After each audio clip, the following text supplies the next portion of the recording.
ಜಾತಿ ಜನಗಣತಿ ವರದಿ ಜಾರಿ ಮಾಡಿ ಇಲ್ಲವೇ ಕುರ್ಚಿ ಖಾಲಿ ಮಾಡಿ ಎಂಬ ಘೋಷಣೆಯೊಂದಿಗೆ ರಾಜ್ಯ ಬಜೆಟ್ನಲ್ಲಿ ಎಸ್ಸಿ ಎಸ್ಟಿ ಮತ್ತು ಟಿಎಸ್ಪಿ ಅನುದಾನ ಮೀಸಲಿರಿಸುವುದು ಹಾಗೂ ಕಾಂತರಾಜ್ ಆಯೋಗದ ಜಾತಿ ಜನಗಣತಿ ವರದಿ ಬಿಡುಗಡೆ ಆಗ್ರಹಿಸಿ ಆಲ್ ಇಂಡಿಯಾ ಬಹುಜನ ಸಮಾಜ ಪಾರ್ಟಿ ವತಿಯಿಂದ ಮಂಡ್ಯದಲ್ಲಿ ಪ್ರತಿಭಟನೆ ನಡೆಸಲಾಯಿತು. ಪಕ್ಷದ ಉಪಾಧ್ಯಕ್ಷ ವೆಂಕಟಗಿರಿಯಯ್ಯ ನೇತೃತ್ವದಲ್ಲಿ ಮಂಡ್ಯ ನಗರದ ಸರ್ ಎಂ ವಿಶ್ವೇಶ್ವರಯ್ಯ ಪ್ರತಿಮೆ ಬಳಿಯಿಂದ ಮಂಡ್ಯ ನಗರದ ಜಿಲ್ಲಾಧಿಕಾರಿಗಳ ಕಚೇರಿಗೆ ತೆರಳಿ ಜಿಲ್ಲಾಧಿಕಾರಿಗಳ ಮೂಲಕ ಮುಖ್ಯಮಂತ್ರಿಗಳಿಗೆ ಮನವಿ ಸಲ್ಲಿಸಿದರು. ಮುಖ್ಯಮಂತ್ರಿಗಳು ಮುಂಬರುವ ಬಜೆಟ್ನಲ್ಲಿ ಮಂಡ್ಯದಲ್ಲಿ ಸೂಪರ್ ಸ್ಪೆಷಾಲಿಟಿ ಆಸ್ಪತ್ರೆ ಸ್ಥಾಪನೆಯನ್ನ ಮಾಡುವ ಬಗ್ಗೆ ಘೋಷಣೆ ಮಾಡಬೇಕು. ಎಲ್ಲಾ ಪ್ರಾಥಮಿಕ ಆರೋಗ್ಯ ಕೇಂದ್ರಗಳನ್ನು ಮೇಲ್ದರ್ಜೆಗೆ ಏರಿಸಿ ಸಮುದಾಯ ಆರೋಗ್ಯ ಕೇಂದ್ರಗಳನ್ನಾಗಿ ಮಾಡೋದು, ಬರಗಾಲ ನಿರ್ವಹಣೆ ಮಾಡಲು ಮಂಡ್ಯ ಜಿಲ್ಲೆಯ ಎಲ್ಲಾ ಕೆರೆಗಳ ನೀರು ತುಂಬಿಸುವ ಸೇರಿದಂತೆ ವಿವಿಧ ಬೇಡಿಕೆಗಳ ಈಡೇರಿಕೆಗೆ ಆಗ್ರಹಿಸಿ ಪ್ರತಿಭಟನೆ ನಡೆಸಲಾಯಿತು.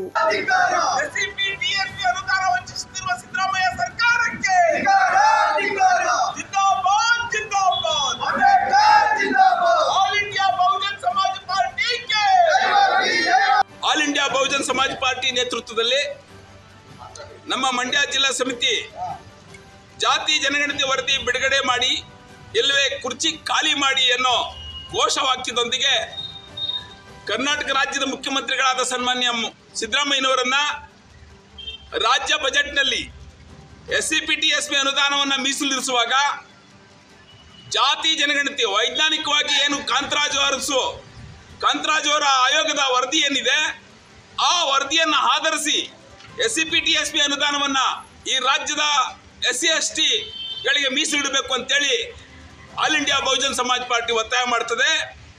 ಹಾಗನೇ ಇವತ್ತು ಮಂಡ್ಯ ಜಿಲ್ಲೆಗೆ ವಿಶೇಷವಾಗಿ ಸೂಪರ್ ಸ್ಪೆಷಾಲಿಟಿ ಆಸ್ಪತ್ರೆಯನ್ನು ಮಂಜೂರು ಮಾಡಬೇಕು. ಇದನ್ನ ತಮ್ಮ ಇವತ್ತು ಏನು ಬಜೆಟ್ ಮಂಡಿಸ್ತಾ ಇದ್ದೀರಿ ಈ ಬಜೆಟ್ನಲ್ಲಿ ನೀವು ಈ ಅನುದಾನವನ್ನು ಘೋಷಣೆ ಮಾಡಬೇಕು ಅಂತೇಳಿ ಆಲ್ ಇಂಡಿಯಾ ಬಹುಜನ್ ಸಮಾಜ ಪಾರ್ಟಿ ಒತ್ತಾಯ ಮಾಡ್ತದೆ. ಇವತ್ತು ಆಲ್ ಇಂಡಿಯಾ ಬಹುಜನ್ ಸಮಾಜ ಪಾರ್ಟಿ ರಾಜ್ಯದ ಜನರ ರಕ್ಷಣೆಗಾಗಿ, ಜನರ ಹಿತರಕ್ಷಣೆಗಾಗಿ, SC ST OBC ಮತ್ತೆ ಅಲ್ಪಸಂಖ್ಯಾತರ ಅಭಿವೃದ್ಧಿಗಾಗಿ ಇವತ್ತು ಸರ್ಕಾರ ಅತ್ಯಂತ ಪ್ರಾಮಾಣಿಕವಾಗಿ ಬಜೆಟ್ನಲ್ಲಿ ಅನುದಾನವನ್ನು ಮೀಸಲಿಡಬೇಕು. ಇವತ್ತು ಹಾಸ್ಟೆಲ್ ವಿದ್ಯಾರ್ಥಿಗಳಿಗೆ ಕೊಡ್ತಾ ಇರ್ತಕ್ಕಂಥ ಒಂದು ನಿರ್ವಹಣಾ ವೆಚ್ಚ ಅತ್ಯಂತ ಕಡಿಮೆ ಆಗಿದೆ. ಅದನ್ನ 3,500 ರೂಪಾಯಿಗೆ ಹೆಚ್ಚಿಸಬೇಕು. ಇವತ್ತು ರೈತರು ಕೃಷಿ ಉತ್ಪನ್ನಗಳನ್ನ ಉತ್ಪಾದನೆ ಮಾಡ್ತಾ ಇದ್ರು ಕೂಡ ಅವರಿಗೆ ವೈಜ್ಞಾನಿಕ ಬೆಲೆಯನ್ನ ನಿಗದಿ ಮಾಡಿಲ್ಲ.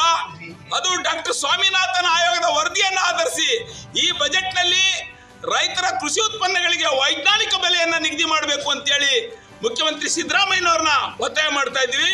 ಪ್ರತಿಭಟನೆಯಲ್ಲಿ ಪಕ್ಷದ ಜಿಲ್ಲಾಧ್ಯಕ್ಷ ಅನಿಲ್ ಕುಮಾರ್, ರಾಜ್ಯ ಕಾರ್ಯದರ್ಶಿ ಶಿವಕುಮಾರ್, ಉಪಾಧ್ಯಕ್ಷ ಆನಂದ್, ಇಚ್ಕೆರೆ ನಾಗರಾಜು, ಸುಷ್ಮಿತಾ ಆನಂದ್ ಸೇರಿದಂತೆ ಹಲವರು ಭಾಗವಹಿಸಿದ್ರು.